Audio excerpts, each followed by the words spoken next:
1 2 3 go काइनेको छोरी काइनेको बिनाम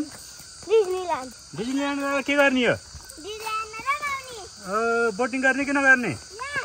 बिनामलाई fun भएको छ कि छैन हिँड्न गाह्रो भयो कि पुकिललाई के भयो फन भयो ओहो के त पुकिललाई के भयो ल बुवालाई गर्नु भयो कि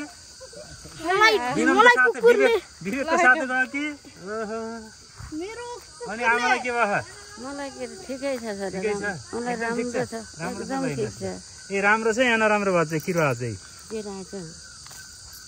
मलाई त कुकुरले आक्रमण गर्यो अनि के गर्नु आक्रमण गरेपछि होइन म त्यहाँ हिँड्दै थिएँ फर्कम जस्तो लाग्थ्यो कुकुर देखेपछि तिनी दुईटा अनि म अगाडि हिँड्न थाल्छु किनभने नेपालको कुकुर देख्यो भने रन नगर छोरो भनेको हैन त होइन भसी सुन्नु न म यहाँको कुकुरले केही गर्दैनन् भन्दै अगाडि गए कालो कुकुरले हौ गर्छ आएन मतिर म हिँड्दै गर्छु सेतो कुकुरले त हौ गर्दै मतिर कतै थापिएर बसम त दुकुडेको बर्बादै अगाडि हेर हिँड्नु छ अनि बाबाले देख्नु पहिला चाहिँ कसो भयो है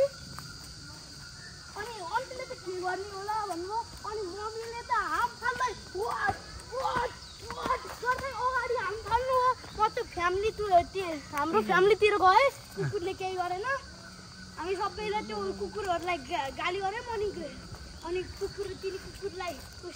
डोरीमा बाँधेर राख्नु पर्छ हाम्रो मेसी पौडेल के साल खबर त्यसको साडी कथा सक्यो हाम्रो मेसी पौडेल त डिज्नील्यान्ड भनेपछि त हिँड्न जान लाइसिन के रे नेपालको डिज्नील्यान्ड जंगल नेपालको डिज्नील्यान्ड बेस्ट ए बिस्तारै